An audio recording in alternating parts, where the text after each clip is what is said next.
Mercy rubbed her tired eyes, squinting against the terminal lights as she rushed toward the gate. Her sneakers, worn thin from years of ICU shifts, squeaked with every frantic step, a constant reminder of the 16-hour shift she'd just completed. She was supposed to be on a commercial flight to visit her old college roommate, her only break in a year, but exhaustion had blurred the signs. She veered into a hushed area marked Private Aviation Terminal. A smooth-talking handler nodded. "Miss Bellini, right this way." Mercy was too tired to argue the name, too desperate to sit down. She was guided down a jetway and onto an aircraft that felt less like a plane and more like a high-end vault. The plush door hissed shut behind her. The interior was silent, sleek, and immediately terrifying. Seated across the cabin was a man with broad shoulders and an air of lethal stillness. This was Arnord. His dark suit was immaculate, but the intricate black tattoos that covered his neck and scaled his cheekbones screamed danger. Before Mercy could speak, the full reality struck.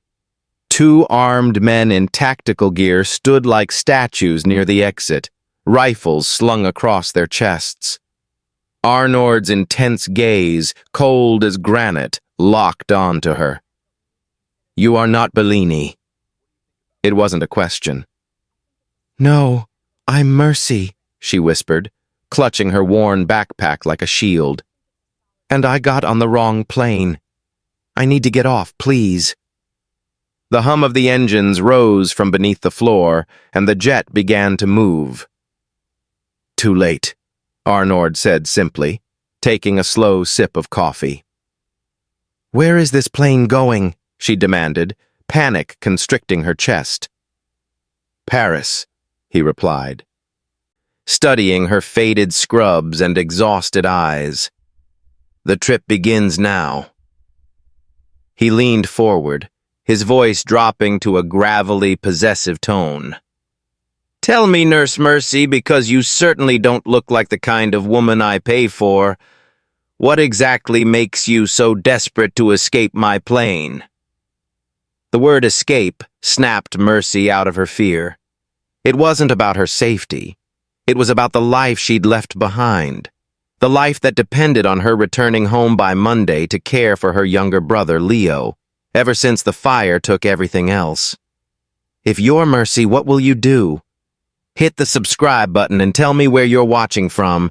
Your comment helps us to bring more interesting stories like this, and you don't want to miss it. The jet climbed with frightening speed, pressing Mercy back into the cream leather seat. Her initial burst of frantic energy had evaporated, replaced by a hollow, terrifying calm. The man, Arnord, watched her with the stillness of a predator that had just caught its prey. He made no move to comfort her, no gesture to soften the reality. He simply waited. Mercy pushed herself upright. "You have to understand, Mr. Arnord." "Arnord," he corrected, the single word cutting through the cabin noise. "And I understand perfectly. You are tired, you made a mistake, and now you are on my plane. Those are the only facts that matter." He gestured toward the windows where the lights of the city were already shrinking to a distant, indifferent sprawl. "We are committed. There is no getting off." The two armed guards hadn't moved.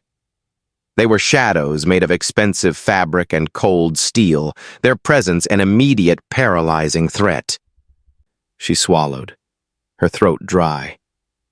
"I don't care about Paris. I don't care about your companion Bellini. I need to be back in New Jersey by Monday.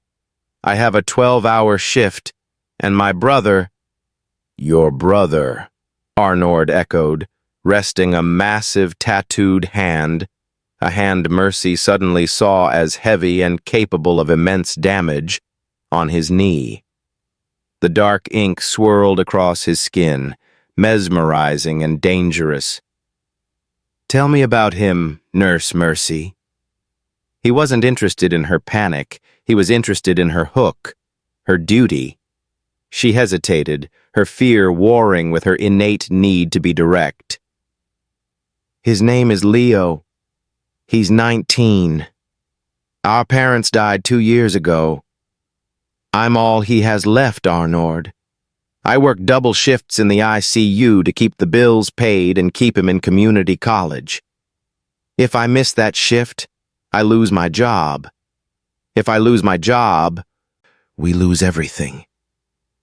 She waited for the dismissal, the arrogant scoff, the confirmation that her problems were beneath him. Instead, Arnord's gaze, which had been hard, became something different, focused, almost analytical. He wasn't judging the size of her crisis. He seemed to be measuring its authenticity. "Responsibility is a heavy burden, isn't it?" he murmured, a surprising softness in the bass tone of his voice. He didn't elaborate, but the question felt loaded with personal weight. Mercy ignored the strange intimacy of the moment, pressing her advantage. "So you know I'm not a threat to you. I'm not a competitor or a spy. I'm an inconvenience. Just a civilian who needs to be home. When we land, you can put me on the first commercial flight back, and I will never breathe a word of this. I swear it." Arnord finally leaned back, a flicker of something resembling a smile, or perhaps a grimace, touching the corner of his lips. He lifted his hand, giving a minute, almost invisible signal. One of the guards immediately stepped forward. "Mercy's story intrigues me," Arnord said, addressing the guard in a low, non-negotiable tone. "But her exhaustion is a liability. We cannot have her panicking or drawing attention. Give her something to settle her nerves, and fetch me a whiskey." The guard, silent as a phantom, retreated into the galley. Mercy watched the interaction, the sheer casual authority Arnord wielded chilling her more than his tattoos. He had decided her fate, not in anger, but with the cold efficiency of a businessman closing a deal. "You will not be going anywhere until we reach Paris," Arnord stated. "Attempting to contact anyone, or causing a disruption on the plane will be handled poorly. Do you understand what handled poorly means in my world, nurse?" "Yes," she managed, clutching the armrests. "It meant violence. It meant disappearing." "Good. When we land, I will arrange for your passport to be sorted. I assume you brought it, even if by mistake." He saw her nod. "I will arrange a flight back to New Jersey that ensures you make your Monday shift. I will ensure your brother is cared for until then. All you have to do is be quiet, be compliant, and be my unintended companion for the next few hours. Can you manage that?" It was a terrifying choice, but it was a choice nonetheless. Her life was on the line, but so was Leo's future. Taking the deal meant her safety, for now. "I can manage," Mercy agreed, the words bitter on her tongue. The guard returned, setting a heavy tumbler of amber liquid next to Arnord and a small glass of clear liquid next to Mercy. "A sedative," Arnord explained, gesturing to her drink. "Not strong enough to knock you out, but enough to make you stop shaking. You need to sleep, Mercy. Your honesty is commendable, but your exhaustion is offensive." He lifted his whiskey glass in a silent, arrogant toast. Mercy looked at the glass of water. Was it poisoned? Was this the end of the choice? The guard stood motionless, watching. She looked at Arnord, whose expression was unreadable. If he wanted her dead, he wouldn't need a subtle poison on a private jet. He had armed men at his disposal. With a final desperate thought for Leo, Mercy picked up the glass and drained it in one gulp. The liquid was cool, metallic, and immediately hit her system with a wave of warmth that softened the edges of her terror. "Good girl," Arnord murmured, sounding almost pleased. He took a long, slow sip of his whiskey, still watching her. Mercy felt her muscles loosen, the frantic racing of her mind slowing to a gentle drift. She fought the sensation, knowing sleep was surrender, but the 16-hour shift was a heavier enemy than the Mafia boss. Her eyelids fluttered, refusing to stay open. "I have to stay awake. I have to call Leo. I have to see Paris." The last thing she registered before the darkness claimed her was Arnord rising from his seat, moving toward her. She tried to flinch, tried to resist, but she was too slow. His broad, tattooed shadow fell over her. Instead of violence, she felt the soft weight of a thick, expensive blanket being draped over her. Arnord gently pushed her shoulder, nudging her into a more comfortable position against the deep leather. "Rest now, nurse," he commanded, his voice surprisingly close. "I prefer my surprises well rested. And when you wake up—" Mercy was too far gone to hear the rest, but the warmth of the blanket and the unexpected possessiveness in his final words settled over her like a suffocating second skin. She was asleep, but she was definitely not safe. Mercy woke abruptly, the sedative wearing off with a dull throb behind her eyes. The cabin was dim, illuminated only by the faint light of dawn creeping over the horizon. Arnord was gone from his seat. The thick, expensive blanket still covered her, heavy and oppressive. She looked at her wrist. The simple digital watch read 6:15 a.m. They were close. A subtle shift in the engine pitch signaled their descent. She pushed the blanket away, heart hammering a renewed rhythm of terror and urgency. Arnord reappeared from a forward compartment, having changed into a fresh, equally intimidating dark suit. His tattoos seemed sharper in the morning light. He looked effortlessly powerful. Mercy looked rumpled, exhausted, and trapped. "Welcome back, nurse," he said, his voice quiet. "I trust you slept well." She ignored the question. "Where is my phone? I need to check on Leo." "Your needs are secondary to my convenience," he replied, dismissive. "I assured you the logistics would be handled. Focus on what is in front of you." A few minutes later, the jet landed with unnerving smoothness. Outside, the morning air was cold and clean, smelling faintly of distant pine and money. They weren't at a standard terminal, but a private hangar protected by high fencing and more men in suits. As Mercy disembarked, the first view of Paris was a fleeting glimpse of elegant pale stone buildings and distant gray rooftops, a gilded cage seen through armored glass. They were transferred into a black armored vehicle that swallowed the morning light. The drive was short and silent, ending not at a hotel, but a sprawling, secluded estate tucked away behind ancient ivy-covered walls. This wasn't a temporary stop. This was a fortress. The grounds were immaculate, the house an architectural masterpiece. Yet every window and every entrance was monitored by cameras and guards. Inside, the opulence was suffocating.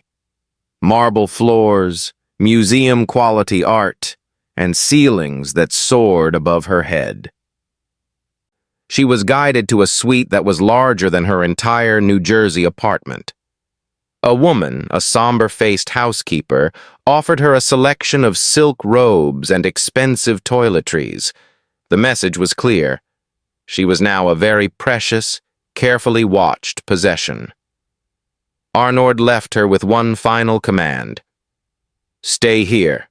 Do not approach the windows. Do not speak to the staff unless absolutely necessary. You are safe only as long as you follow the rules of my house. I have business to attend to. Your duties begin at noon." As soon as the heavy, carved oak door closed, the walls began to crawl in. Noon was too late. Monday was too late. Leo needed her. The urge to flee, not just strong but primal, overwhelmed her fear. She walked the perimeter of the vast room, searching. The windows were secured. The main door was certainly locked or guarded. Then she saw it. A small door near the dressing room, likely leading to a linen closet or a secondary servant entrance. She eased the handle down, listening intently. Silence. She pulled the door open. It led to a narrow, dark hallway, cool and smelling of old stone. A service corridor. Freedom was a possibility. Mercy slipped out, her heart hammering against her ribs like a trapped bird. She moved like a shadow, years of navigating crowded, frantic hospital halls serving her now. She found a service stairwell and descended 2 flights, the quiet hum of the estate's security systems the only sound. She reached the ground floor, which was less decorative and more functional. Ahead, a heavy bolted door, the exterior service exit. Her hands, trained to deliver delicate IVs, fumbled with the complex sliding lock. One twist. Just one twist, and I can run.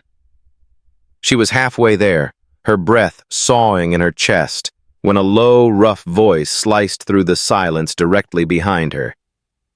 "Going somewhere, nurse?" Mercy froze. She hadn't heard him. It was one of Arnold's guards, the large one with the cold, vacant eyes. He was blocking the only way back to the stairs. He hadn't drawn a weapon, but the menace was heavy, palpable. She turned slowly, hands raised in a useless gesture of surrender. "I just needed some fresh air," she lied, the words catching in her throat. The guard took a slow, deliberate step closer. "Fresh air is not permitted without escort. You were told to stay. Now you will turn around and walk back to your room." His tone was dangerously flat. Mercy knew she couldn't outrun him, but the taste of freedom was too sweet. She lowered her voice, trying to channel professional calm. "I am a guest, not a prisoner. I will go back to the living area, but I am not returning to that room." The guard's face remained blank, but his jaw tightened. He reached out and wrapped his fingers around her wrist, the pressure immediate and crushing.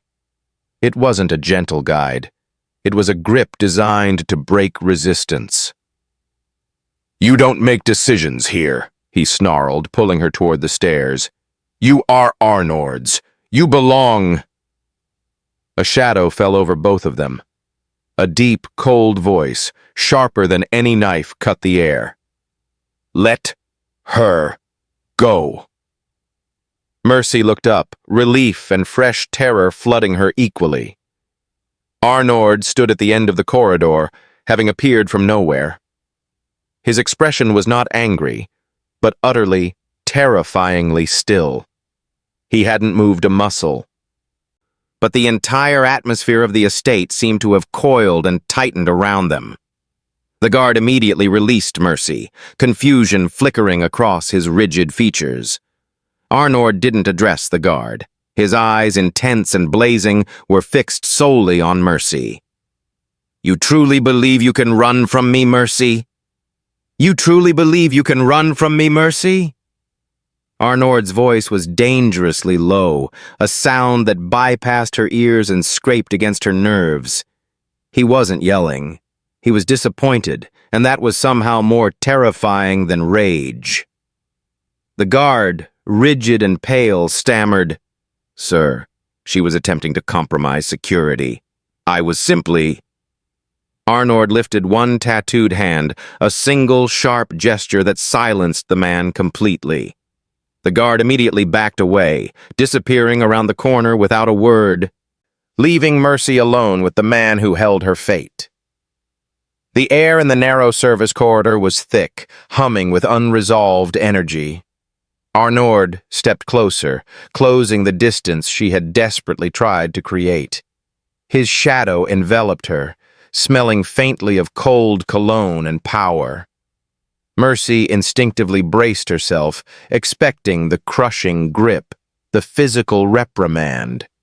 Instead, he simply reached out and gently lifted her hand, examining the red mark on her wrist where the guard's fingers had dug in. His touch was warm, precise, and utterly unexpected. "Did he hurt you?" Arnaud's eyes, dark and intense, searched hers. Mercy shook her head, unable to speak. The sudden shift from terror to this strange, solicitous attention was disorienting. She was still terrified, but the genuine concern in the question, concern for her, not his property, shattered her composure. Arnaud released her wrist. "Good. No one touches what is mine." He paused, the possessiveness echoing through the stone hallway. "But you defied me. You risked everything. Why?"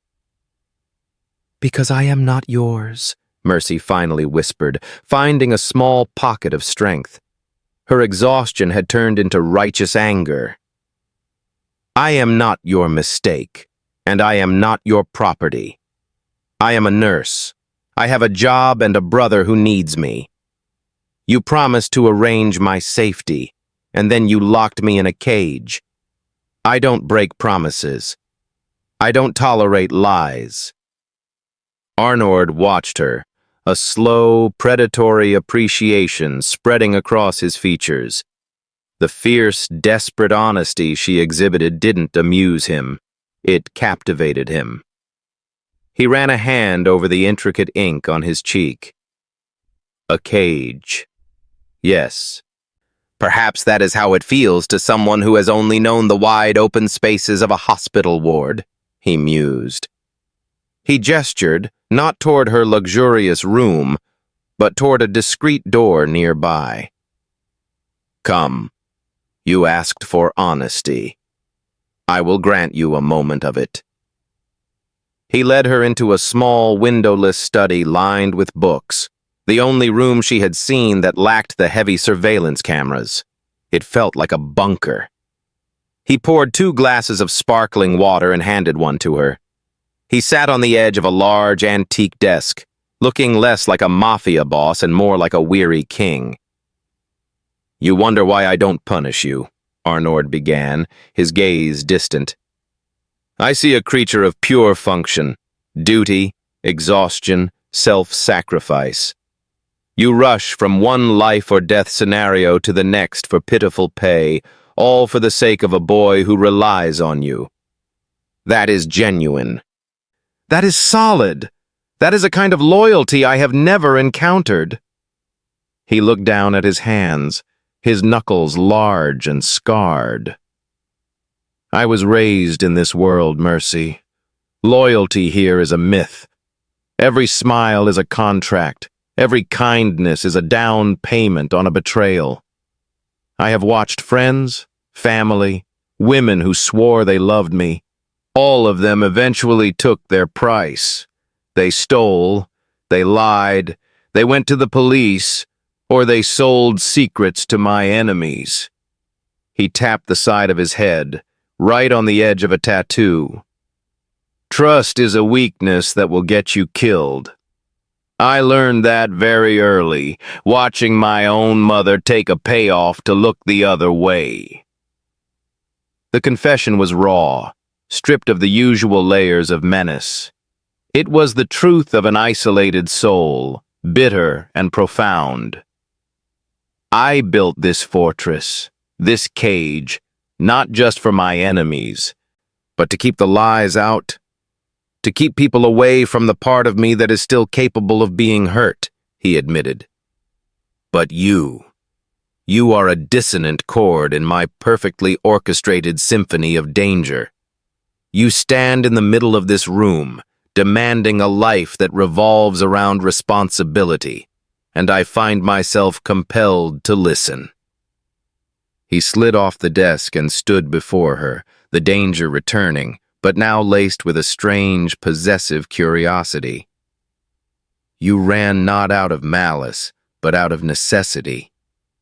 Your duty is stronger than your fear of me, and that is fascinating. Most women I meet are attracted to the danger. You are repulsed by it, yet you held your ground. You demanded I keep my word. So, here is my promise. I will not hurt you. I will not compromise your brother's safety. You will be on a flight back tomorrow morning." He paused, a flicker of true vulnerability in his eyes. "But for the rest of today, Mercy, stop running. I need to understand what honesty looks like. I need to see if it's real." He was giving her a choice, but it wasn't a real choice. She was still in his fortress, under his control. Yet the brief, raw glimpse into his solitary soul had chipped away at the monster, revealing a scarred man underneath.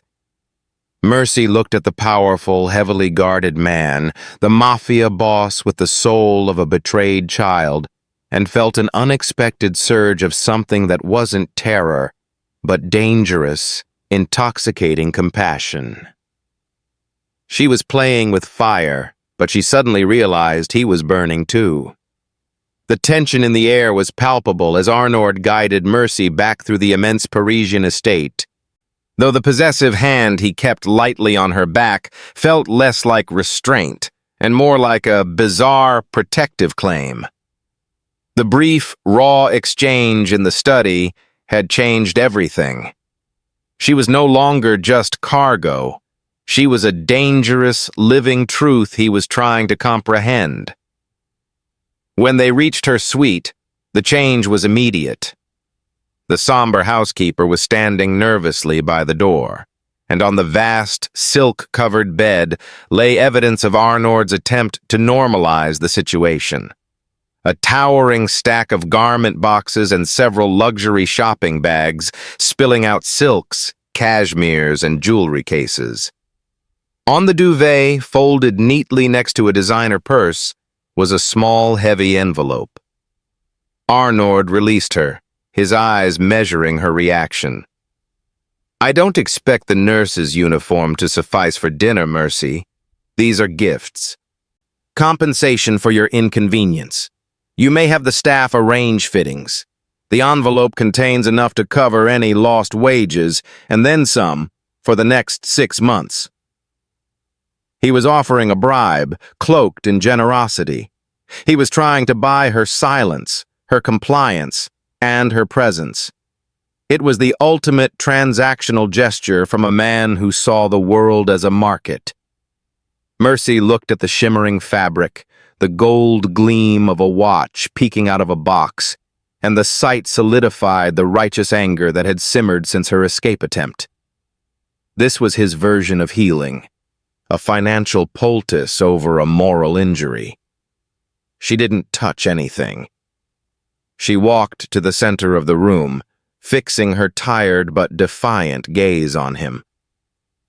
"Take it back," she said, her voice steady. Arnaud frowned, a subtle pulling of the tattooed skin around his brow. "Excuse me?" "I said take it all back," Mercy repeated, sweeping her hand toward the mountain of luxury goods. "I don't want your money. I don't want your clothes. I don't want your compensation. My life is not a financial liability you can simply pay off." She picked up the heavy envelope, which felt obscenely thick with cash, and dropped it with a soft thud onto a nearby table. "This is the price of my silence, isn't it?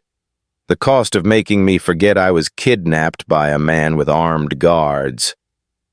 His face darkened. The sudden shift from intrigued composure to hard-edged contempt was instantaneous.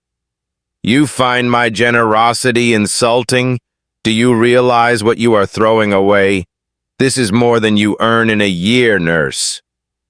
That is the point, Mercy shot back, taking a step toward him, ignoring the warning bells shrieking in her mind.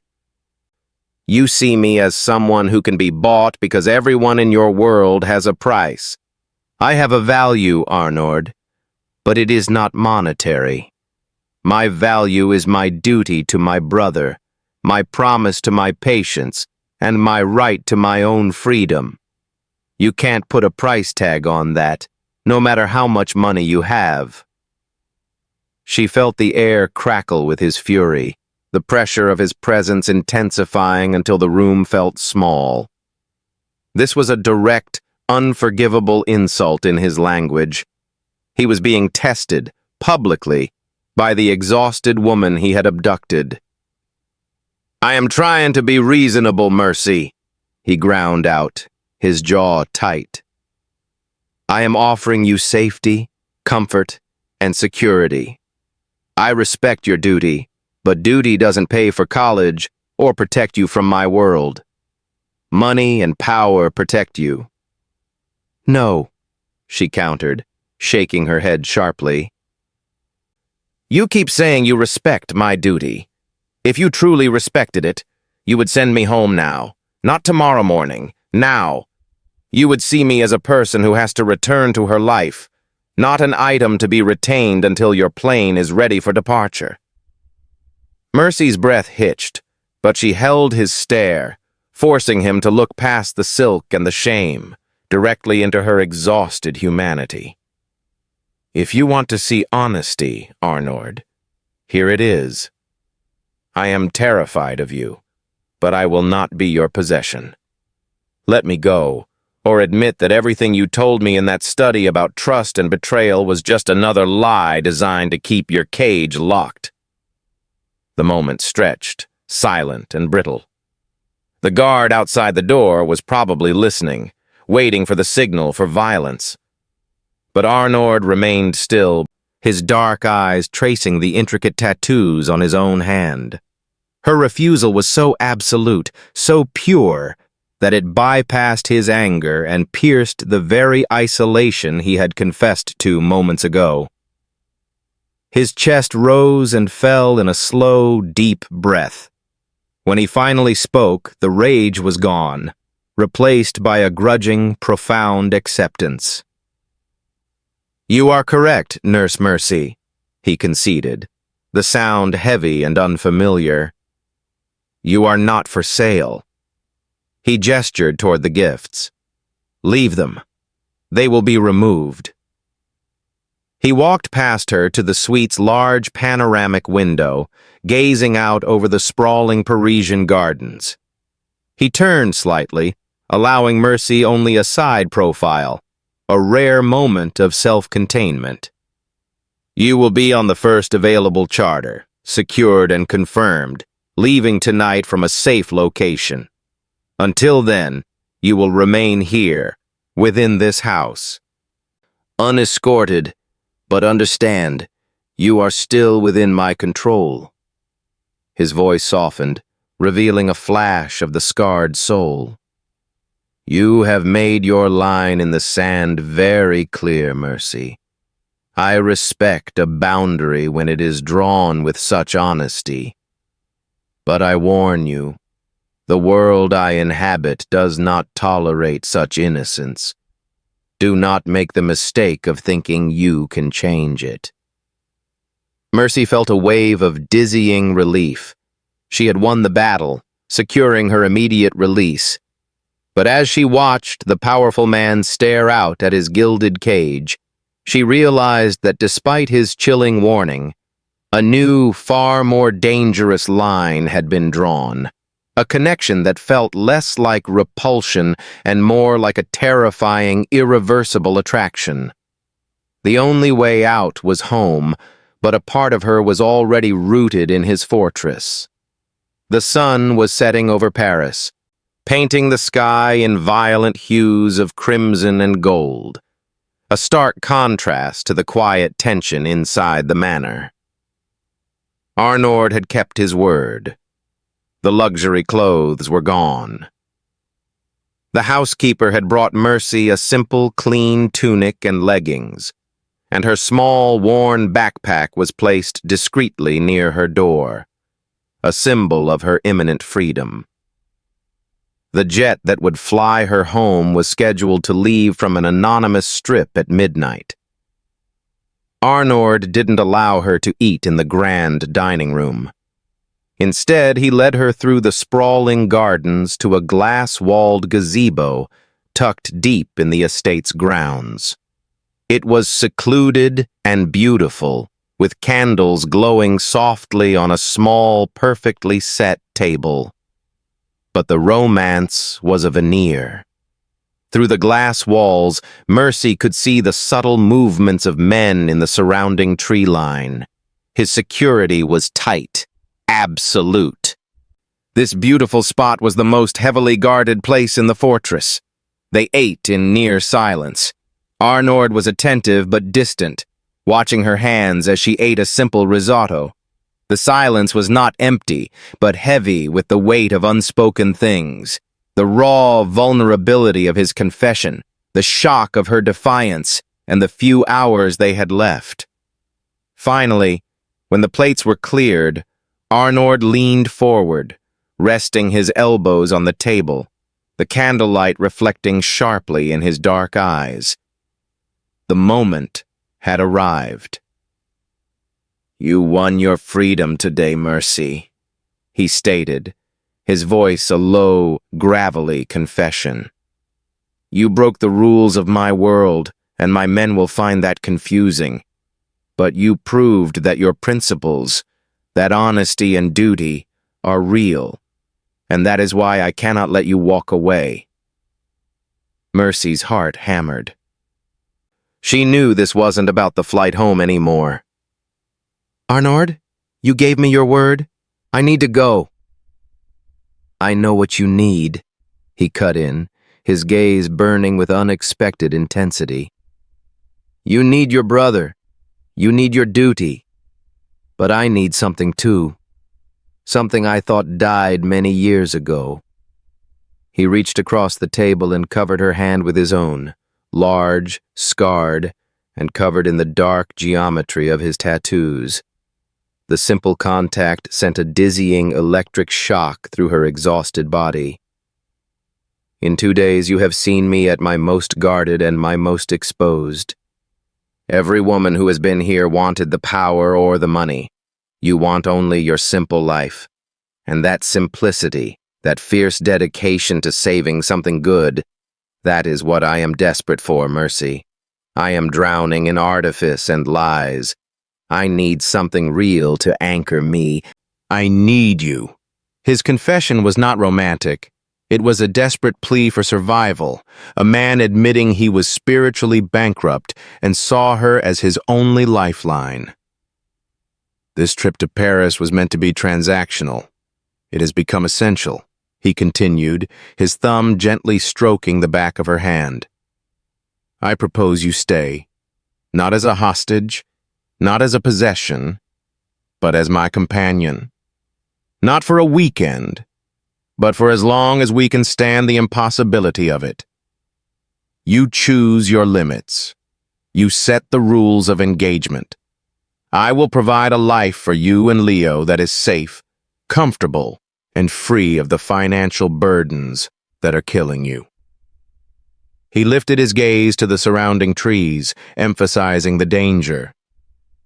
"The caveat is this: my world is lethal. There will always be danger, and there will always be men watching. But I promise you, with every resource at my disposal, that you and Leo will be protected in a way your paltry nurse's salary never could.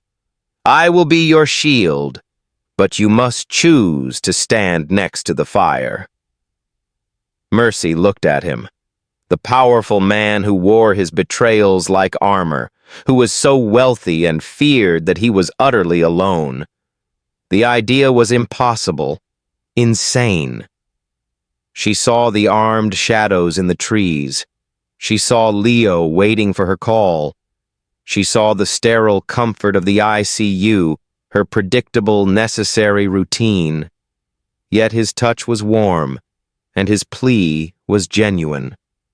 He was offering her a chance to breathe, to rest, to finally save her brother without sacrificing her own health. He was offering her a future with a man whose darkness was terrifying, but whose vulnerability was irresistible. This is a mistake. This is madness. This is danger. But the intense, impossible connection they had forged in 2 days was the most real thing she had felt since her parents died. Compassion, duty, and a primal, dangerous attraction warred inside her. Mercy slowly pulled her hand free from his grasp, but instead of retreating, she reached out and gently laid her fingertips against the cold, scarred skin of his cheek, right where the black tattoo began to swirl.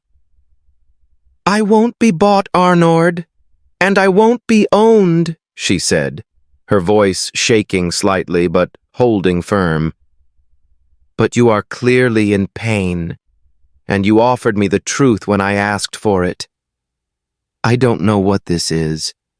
I don't know if I can live in your fire." She leaned in, close enough to smell the expensive cologne and the scent of gunpowder that seemed to cling to him even here. "But I will try," she finished. The vow a terrifying leap into the unknown.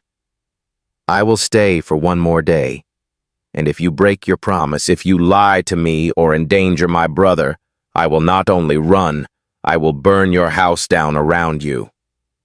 Arnord's reaction was slow, visceral. His eyes closed for a moment, absorbing the acceptance, the impossible victory, and the threat. When he opened them, the darkness was back, but now it was alight with a dangerous, possessive joy. He caught her hand again, this time raising it not to his lips, but to his tattoo. "The impossible choice has been made, Mercy. Welcome to my world." He pulled her across the table, his kiss sudden, fierce, and entirely overwhelming, sealing the pact not with love, but with pure, possessive danger. The sound of a car speeding down the main drive, slamming its brakes, sliced through the quiet night. And the kiss instantly broke. Arnord's head snapped up, his entire demeanor shifting from lover to predator in a heartbeat. The lights of the gazebo suddenly went out. In the darkness, the armed men in the trees moved, their silhouettes freezing instantly. A guard's voice, tight with panic, broke the silence. "Sir, we have a problem. An unauthorized vehicle has breached the perimeter." The guard's panicked voice echoed through the darkened gazebo, ripping through the moment of their terrifying kiss. Arnord was instantly on his feet, his body moving with the coiled speed of a striking viper. He didn't look at Mercy. His world had instantly narrowed to the threat outside the glass. "Stay down," he commanded, his voice a low, lethal snarl. He shoved the small table aside, pulling Mercy with him and driving them both to the marble floor behind a heavy stone balustrade. The darkness, which moments ago had been intimate, was now a blanket of terror. A flurry of footsteps and urgent, clipped French shattered the quiet. Arnord pulled a silenced weapon from the back of his waistband. Mercy had never seen a gun outside of television. The cold steel felt impossibly real, impossibly close. He glanced at her, his eyes blazing, a predatory intensity in his focus that made him look like a stranger. "Do you see now, nurse? This is the fire." He didn't wait for her answer. He whispered rapid commands into a small earpiece hidden beneath his hair. Almost immediately, the sounds outside changed. The hurried steps became controlled movements, the initial panic replaced by the sharp, metallic sounds of efficiency, weapons being drawn, positions being taken. A tense minute passed. Then, the voice of the head of security, tight but controlled, spoke into Arnord's earpiece. Arnord listened, his expression never changing, the muzzle of the gun pointed toward the breach. Finally, he lowered the weapon and tucked it away. He looked exhausted, but his anger was focused elsewhere. "False alarm," he announced, pulling himself to his feet. It was a local competitor attempting a clumsy intimidation tactic. A message left on a burning car at the service entrance. Amateur hour. He offered Mercy his hand, the gesture a strange blend of dominance and reassurance. Mercy took it, rising slowly. Her legs were shaking, not just from fear, but from the sudden, stark realization of what she had chosen. The car speeding down the drive wasn't a plot device. It was the reality of her life now. Arnord led her out of the gazebo and back toward the manor. The romantic interlude was over. "That is the first lesson, Mercy," he said, the softness from his proposal replaced by the cold, hard logic of his profession. "Every moment is a risk. Every time I am forced to move, you will be in danger. If you choose to stay, my first and only rule is total compliance. When I say jump, you don't ask why. You ask how high." They entered the large, ornate drawing room. He poured himself a drink, but left the bottle untouched. He needed a different kind of focus now. "If we continue this, we must discuss the logistics of your safety. Your presence here is known, and that makes you a weakness. I need to make you a shield." Mercy sat on a velvet sofa, still reeling from the events in the gazebo. "What does that mean? A shield?" "It means structure," Arnord replied, pacing the luxurious room. "Leo will be moved to a secured apartment in your city tomorrow, fully funded, with a non-traceable stipend transferred monthly. He will be told you are working a lucrative long-term assignment overseas. He cannot know the truth, for his safety and ours." Mercy felt a stab of guilt. "I can't lie to him for months." "You will lie to him, or I will not let you see him again," Arnord stated flatly. "The moment he knows who I am, he becomes leverage. Your contact with him will be strictly monitored, secure lines only. No visits to the apartment by you, only by me or my appointed representative. I need to know he is safe." He moved closer, the darkness of his intentions suddenly palpable. "And you, Mercy, you will not work.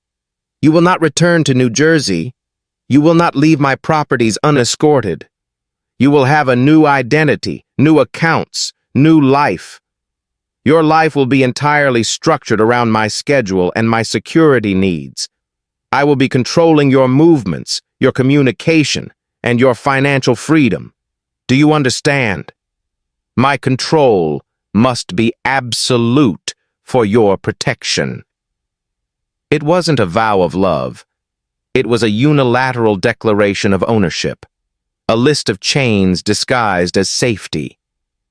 But she had made her choice in the gazebo, based on his need and her compassion. She saw the paradox.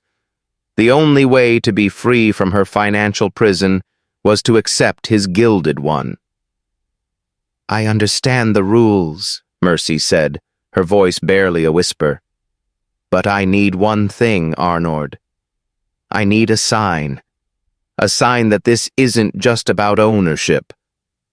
I need to know you see me as more than just an anchor for your loneliness." He watched her, the intensity of his gaze softening as he registered the quiet plea beneath the demand. He walked toward her, slowly, deliberately. He set his drink down and knelt before the sofa, bringing his head level with hers. It was an act of profound, unnatural deference for a man like him.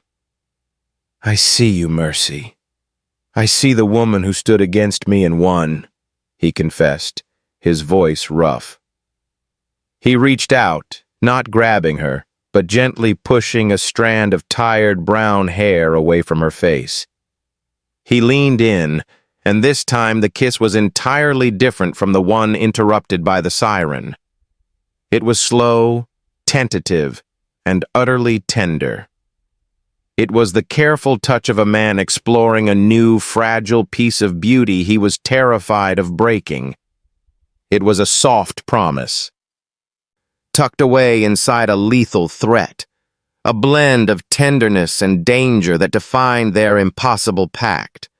When he finally pulled back, he rested his forehead against hers, closing his eyes. "I am giving you my life, nurse. A difficult, blood-soaked life. You must not betray the truth you hold." The moment passed. He rose, the Mafia boss instantly reasserting control. "The car for Leo's apartment leaves in 1 hour. We have much to arrange before your final departure from this place." The final departure was now not a flight home, but a new, terrifying journey into his world. The next few hours passed in a blur of terrifying efficiency. Mercy watched as Arnord, the man who had just promised her his soul with a tender kiss, resumed his terrifying role as the boss. He issued complex, rapid-fire commands in 3 different languages, arranging secure transfers of funds, instructing his personal lawyer on the drafting of a trust for Leo, and dispatching a team to secure the new apartment in New Jersey. Mercy felt less like a woman in love and more like the central piece in a vast, cold game of chess. When it was time to leave, Arnord did not allow her to travel in the black armored vehicle. He had chosen a simple, unmarked sedan driven by a quiet woman, an operational security choice that reinforced the constant danger. As they walked through the manor's grand hall toward the car, Arnord paused. He reached into the inner pocket of his coat, the same coat that had concealed a silenced gun hours earlier.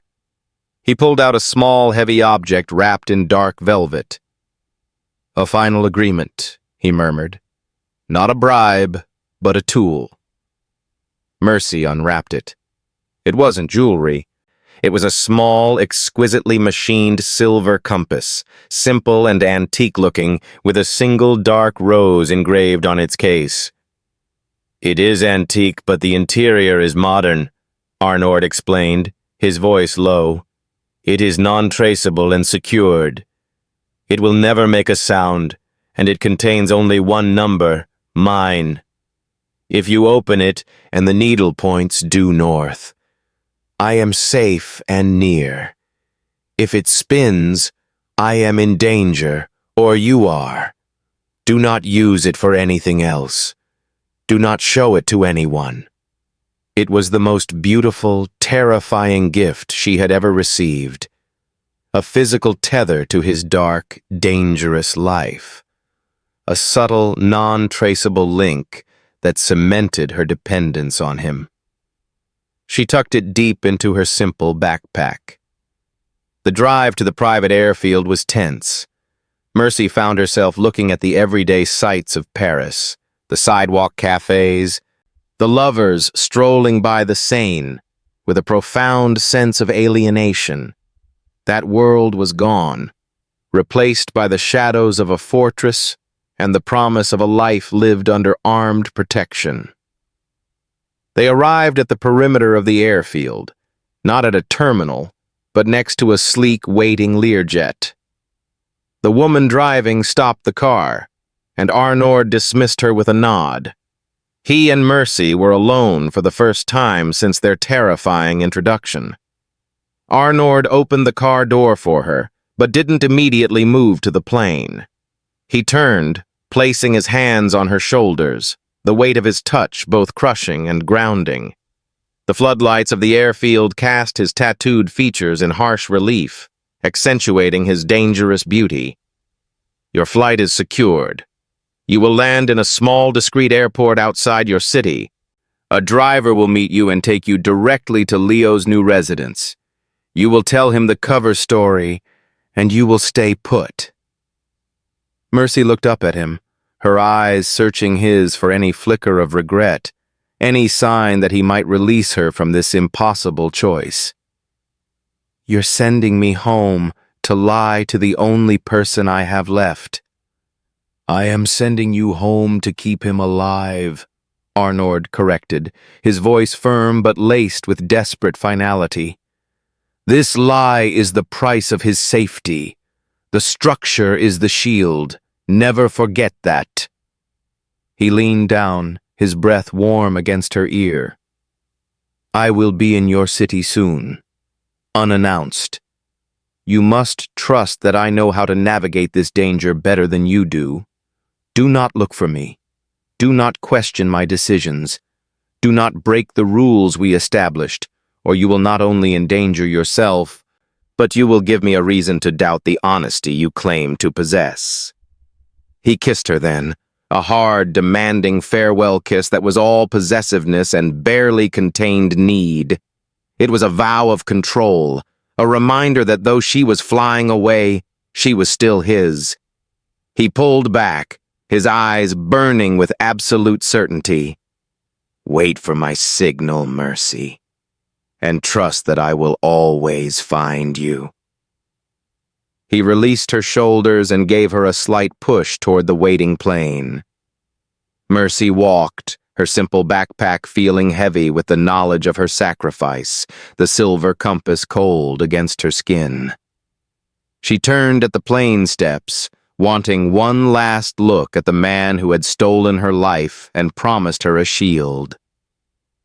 Arnord stood utterly still, watching her, a formidable statue silhouetted against the dark Paris night. She raised her hand in a silent, terrified farewell. As the plane door closed, Mercy found herself alone in the cabin, the silence replacing the chaos. She was safe. She was on her way home, but she was now a secret keeper, a liar, and the companion of a man who dealt in violence. She pulled the velvet-wrapped compass out of her bag.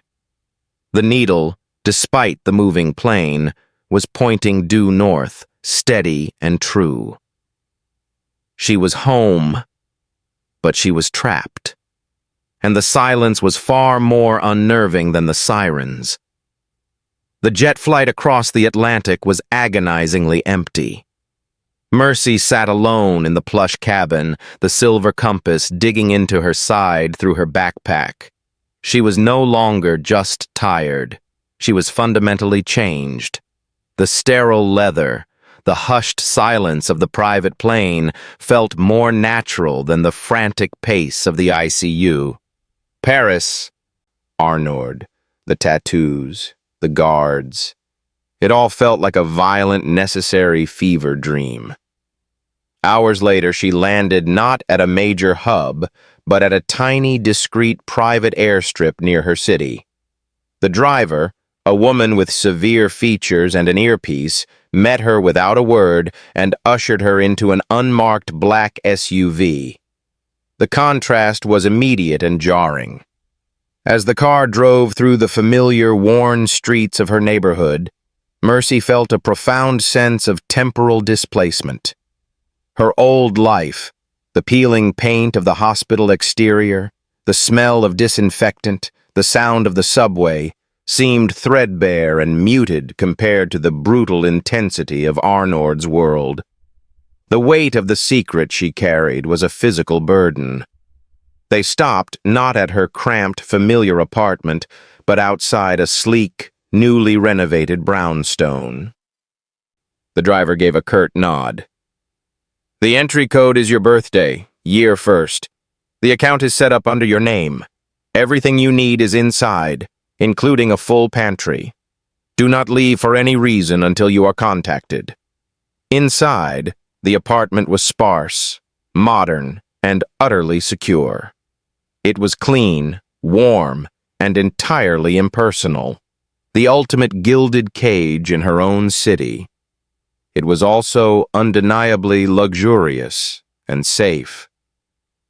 She found Leo in one of the bedrooms, already asleep, surrounded by new textbooks and a brand new computer setup. He looked peaceful, and Mercy felt a wave of relief and crushing guilt. She sat on the edge of the new bed watching him. This safety, this quiet luxury, was bought with a lie. When Leo woke an hour later, Mercy plastered on her exhausted nurse smile. She spun the cover story quickly, keeping the facts minimal and rehearsed. "I'm so sorry, Leo. I messed up my vacation. Instead of Atlantic City, I got an emergency call from a wealthy private client, a huge medical consulting gig in Europe. It was crazy money, a long-term contract. It means no more double shifts, and you get this place. It's what Mom and Dad would have wanted." Leo, blinking against the shock of the new surroundings, was immediately ecstatic and suspicious. "But you hate private consulting. And what about your ICU job?" "I took a sabbatical," she lied easily, the words tasting like ash. "This is a chance for us, Leo. A fresh start, no worries about money. Just focus on your studies." He was skeptical but ultimately overwhelmed by the sudden, overwhelming comfort. Mercy made him a meal in the state-of-the-art kitchen, but the food tasted like cardboard.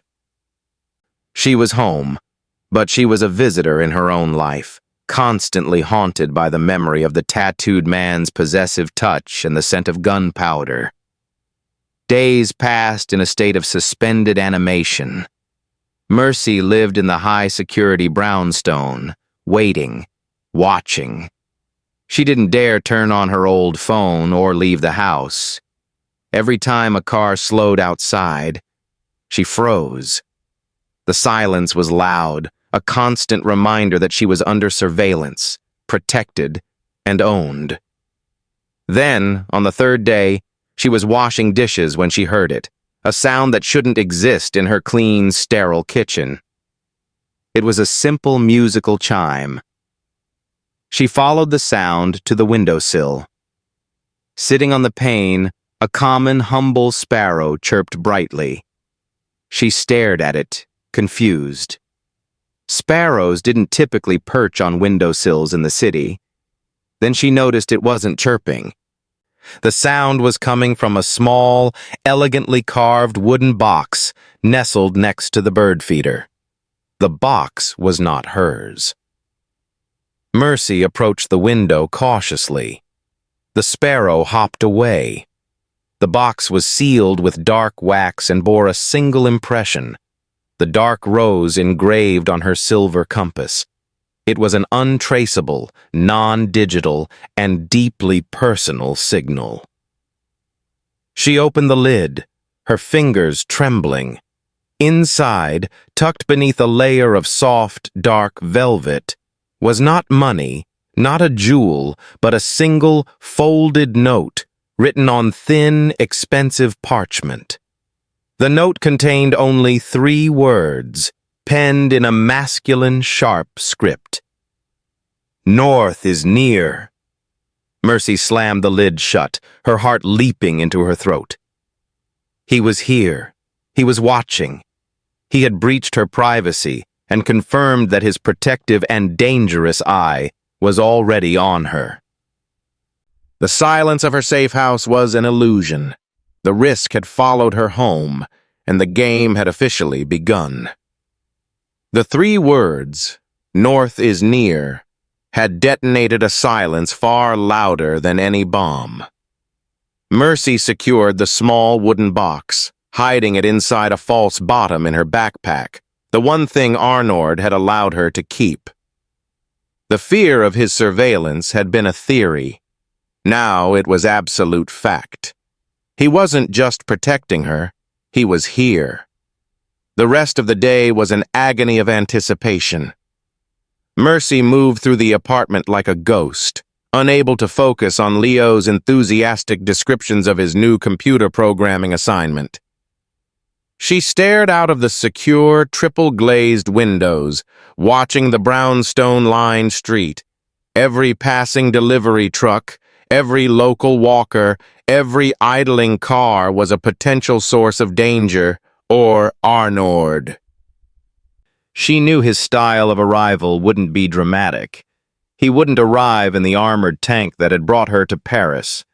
He was here to meet her on her ground, or at least the secured ground he had purchased for her. The sun dipped low, turning the brick facades golden. Leo was in his room, headphones on, deep in his work.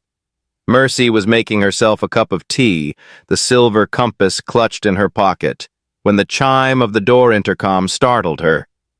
She froze. She hadn't ordered anything. No one knew this address except his people. She answered, her voice tight. Yes? Delivery for Morris, a deep voice replied, flat and entirely unfamiliar. Mercy glanced at the security monitor mounted on the wall. Outside, standing on her stoop, was a man in dark, well-fitted but plain clothes. No tattoos were visible on his hands or neck. He held a simple brown grocery bag.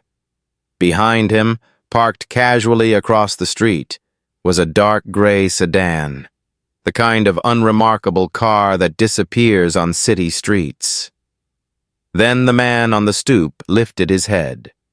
His eyes met the camera lens, and the intensity in his gaze, cold, possessive, unmistakable, shattered the anonymity of his disguise.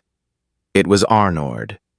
He had stripped himself down to the bare minimum of his power, shedding the visible guards and the expensive veneer, but the danger was still palpable. Mercy took a deep, shaky breath and pressed the entry button. He walked in without haste, smelling faintly of the cold night air and expensive leather. He didn't acknowledge her security system. He simply closed the heavy door behind him, turning her safe house back into a gilded cage. North is near, he confirmed, setting the grocery bag on the kitchen island. I believe I promised a visit. He looked tired, the exhaustion from traveling without his usual retinue etched around his eyes, but he was breathtakingly handsome in the absence of his armor. The sparrow was a nice touch, Mercy managed, crossing her arms over her chest. Breaching my house's security for a poetic note. Arnord gave a flicker of a smile, the dangerous, brief crack in his composure she found so magnetic. It was the only way to confirm my presence without electronic trace. Besides, the wax seal in the box felt appropriate for a woman who refuses currency. He opened the bag, pulling out simple, familiar items. I brought comfort food. I believe you prefer the cheap box wine and the frozen pizza you used to buy, not the Bordeaux eye stock. He was observing her, studying her simple preferences, trying to integrate her life, not destroy it. Leo is in his room, Mercy warned, keeping her voice low. If you so much as acknowledge his existence or frighten him, our arrangement is over. The boy is safe, Arnord promised, his eyes serious. My protection extends to all within this house. I am here for you, Mercy, not for my business. He moved closer, the intensity in his gaze stripping away the last of her self-control. This is my attempt at normal. I shed the guards. I drove the anonymous car, and I bought the pizza. I am trying to fit my dangerous world around your simple one. Does it work? Mercy looked at the man. The tattooed face, the latent violence in his stance, the millions of dollars currently backing her brother's college fund. And the casual security detail likely scanning the street from the gray sedan. It was the most insane, fragile facsimile of a date she could imagine. "No," she said honestly, the word soft. "It doesn't work. It's terrifying. But it's you." He stepped in, closing the distance, and framed her face with his large, warm hands. "Then let us make a new normal, Mercy. A dangerous commitment." "What did you have in mind for this normal date, Arnord?" she whispered, leaning into his touch, utterly surrendered to the peril of the moment. He kissed her, a deep, possessive kiss that held the lingering scent of Paris and the promise of a shielded future. He pulled back, his eyes alight with a dangerous, triumphant fire. "We will order the pizza, and you will teach me how to drink the cheap box wine. And tomorrow night," he said, his voice dropping to a gravelly, irresistible promise, "you and I will go to a tiny, crowded, anonymous dive bar, and you will pretend for 1 hour that I am not the most dangerous man in this city. You will give me 1 hour of your old life, and I will be your shield the entire time." Mercy felt a surge of terrifying, exhilarating hope. He wasn't demanding she conform.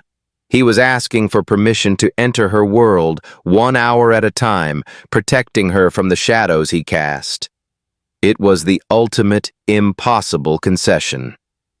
1 hour, she agreed, her voice thick with commitment. "And if anyone looks at me the wrong way, you let me handle it." Arnord's eyes crinkled with genuine, grudging amusement, a look more dangerous than any threat. "Understood, nurse. You handle the healing. I handle the threat." The simple, normal date was the ultimate act of defiance against his entire criminal empire. The commitment was dangerous, fragile, and absolutely real. Thank you for watching to the end. I believe you enjoyed it. We have a lot of other interesting stories like this lined up for you already, so click the image showing on your screen to watch the next. Don't forget to subscribe